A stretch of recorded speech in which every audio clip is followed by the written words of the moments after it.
오늘은 비교적 흔한 질환 중에 하나죠. 결막염에 대한 얘기를 해드릴 거예요.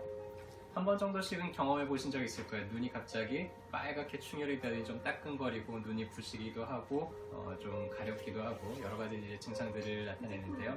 오늘은 결막염이 어떤 거고 어떻게 생기고 또 그런 것들을 어떻게 우리가 생활하고 관리해 나가야 되는지 이런 거에 대한 내용들로 간단하게 정리를 좀 해드릴 겁니다.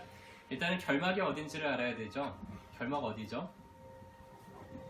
눈 흰자위, 흰자위에 있는 부분하고 흰자위에서부터 눈꺼풀 안쪽까지를 둘러싸고 있는 요 막을 결막이라 그래요. 눈에서는 가장 바깥쪽에 있는 막이고요. 그래서 눈을 이렇게 까뒤집어 보면은 여기가 이렇게 빨갛게 충혈이 되어 있는 분들도 있고 좀 이제 빈혈 환자들은 좀 하얗게 이렇게 창백해져 있기도 하고 그렇죠.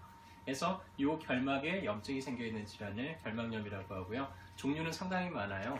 일단 가장 흔한 거는 알러지성 결막염이에요. 우리가 흔히 뭐 음식을 잘못 먹거나 아니면 어디 노출이 됐을 때 그때 그거에 의해서 이제 알러지 반응처럼 나타나는 경우고, 보통은 뭐 이제 비염하고 같이 동반돼서 결막염이 나타나는 경우가 상당히 흔합니다. 왜냐하면 코하고 눈이 서로 연결이 되어 있거든요. 그래서 코에 알러지가 생기면 눈으로도 좀 잘 전파가 되는 편이고요. 눈에 알러지가 생기면 또 코로도 좀 잘 전파가 되는 편입니다.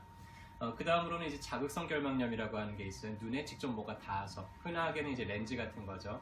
콘택트 렌즈 같은 거를 끼다가 혹은 화장을 하다가 그런 거에 의해서 자극을 받아서 이제 염증이 생기는 경우고요.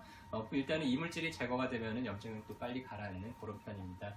그 다음에 이제 계절성 결막염이 있어요. 특히 이제 봄철에 꽃가루 막 날릴 때 꽃가루가 눈에 들어가가지고 이제 그런 경우들도 있고, 요새는 이제 미세먼지들 많잖아요. 이런 미세먼지들이 눈에 들어가면서 그러면서 이제 증상이 나타나기도 하고요. 평소에 아토피가 있는 분들이 이 결막에도 염증이 좀 생기기도 하는데, 아토피가 있는 경우에는 결막에만 염증이 생기는 게 아니라 이 검은 자위, 각막에도 염증이 같이 동반이 되면서 좀 시력에도 문제가 생기는 경우들이 있기 때문에 그런 경우들을 좀 주의 깊게 살펴봐야 되죠. 그 다음에 이제 우리가 유행성 결막염이라고 하는 게 있어요.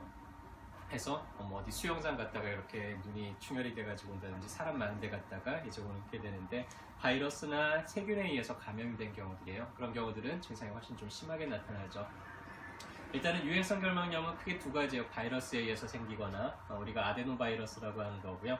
그 다음에 이제 박테리아에 의해서 생기거나 해서 스타필로코쿠스라고 하는 그런 균주들이 이제 문제를 일으키는데, 박테리아에 의해서 생기는 게 훨씬 더 심한 편이에요. 고름이 나오기도 합니다. 그래서 혹시 그런 적 있으세요? 자고 아침에 눈을 뜨니 눈이 안 떠져요. 안 떠져가지고 한참 해가지고 눈을 억지로 떴더니 마치 눈을 꼬맨 것처럼 이렇게 달라붙었다가 또 떨어졌더니 눈곱이 이렇게 잔뜩 껴있던 그런 경험들을 해본 적 있으신지 모르겠는데 저는 한 번 있었어요.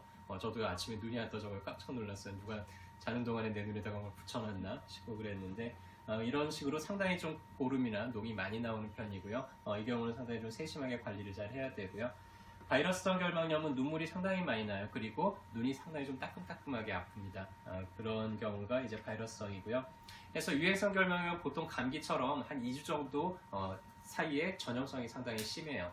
그래서 2주 동안 타인들하고의 접촉을 피하고 그리고 좀 수건이나 이런 눈에 닿는 것들 이런 것들을 좀 따로 쓴다든지 이렇게 좀 격리하는 치료가 필요하고요. 손을 좀 자주 씻어야 돼요. 우리 눈 따가우니까 눈 자꾸 손으로 비비잖아요. 그래서 이 유행성 결막염을 앓고 있는 사람들의 손을 실제로 조사를 해봤더니 그 균이 손에도 있는 확률이 한 50%가 넘어간다고 합니다. 그래서 손으로 인해서 타인들을 만지면서 이렇게 전파가 되기도 하니까 손을 좀 자주 씻을 필요가 있겠죠. 훨씬 더 흔한 거는 알러지성 결막염이에요. 알러지 반응에 의해서 가만히 보면은 결막이 지금 퉁퉁 부어있죠. 알러지 반응처럼 해서 이 경우는 좀 아프다기보다는 되게 가려워요. 그래서 자꾸만 눈을 좀 비비다 보니까는 또 더 심해지고 그러다 보니까 더 가려워지고 더 비비게 되고 자꾸 그런 게 이제 반복이 되겠죠. 그래서 내가 어떤 거에 알러지 반응을 나타내는지 그런 원인 물질에 노출되는 거를 좀 피할 필요가 있고요. 먼지가 많은 날에는 렌즈 끼치는 분들은 좀 안경으로 대신 이렇게 해서 눈에 뭐가 닿는 걸 좀 방지할 필요가 있겠고요. 자, 가려울 때 할 때 손을 안 대는 게 중요합니다. 가려울 때는 좀 아이스팩 같은 걸 하면서 그런 가려움만 좀 완화될 수 있도록 그렇게 관리를 해나가면은 또 쉽게 좋아지기도 하고, 어떤 분들은 이 알러지 질환이 꽤 오랫동안 유지가 되는 분들이 있어요. 그래서 꽤 오랫동안 계속 지속이 되기도 합니다. 그래서 결막염 환자분들이 오면은 일단은 침 치료가 상당히 잘 듣는 질환이에요. 그래서 눈 주변에 침을 꽂고 혹은 약침을 놓고 해서 눈 주변에 좀 혈액순환이 잘 되도록 하면은 빠르게 이제 좋아지게 되고요. 저희 한의원에서는 청관이라고 하는 눈에 넣는 약재를 하나씩 준비를 해놓는데요. 황련하고 죽염하고 두 가지로 되어 있고 생리식염수처럼 농도를 맞춰놨어요. 이 황련이라는 약재가 상당히 독특한 효과가 있는데 한방 항생제로 불릴 정도로 상당히 세균이나 바이러스를 많이 억제하는 그런 효과가 있습니다. 근데 항생제하고는 다르게 우리 몸에 유익한 균들은 별로 건드리지를 않아요. 유해한 균들만 골라서 이제 건드려서 박멸하는 그런 효과가 있고요. 이 첨가를 사용을 하게 되면은 눈에 어떤 염증이나 이런 거 상당히 빠르게 가라앉혀 줄 수가 있죠. 코하고 눈 안쪽에 이게 누비관으로 해서 연결이 되어 있어요. 그래서 코가 잔뜩 부어 있는 분들은 코로 눈물이 빠지지 못하고 눈물이 자꾸 바깥쪽으로 새나가고 이 염증이 서로 이렇게 전파가 되기도 하는데요. 그럴 때 이 하비각계에 부어 있는 거를 자락을 해서 코피를 내주면 붓기가 빠지면서 바로 눈에서부터 코로 연결되는 길이 다시 열리면서 그런 염증들도 좀 빠르게 낫는 편입니다. 우리 한의학적인 변증에서는 각막염을 풍열에 속하는 그런 변증으로 볼 때가 많은데요. 그래서 풍열은 좀 더 빠르고 아주 이렇게 변화가 급격한 그런 증상들을 보이는데 거기에 맞는 약재들 보험약으로도 준비되어 있는 것들이 많아요. 그래서 급성기 때는 뭐 한 3, 4일 정도 처방을 하고 나면은 쉽게 이제 가라앉기도 하고요.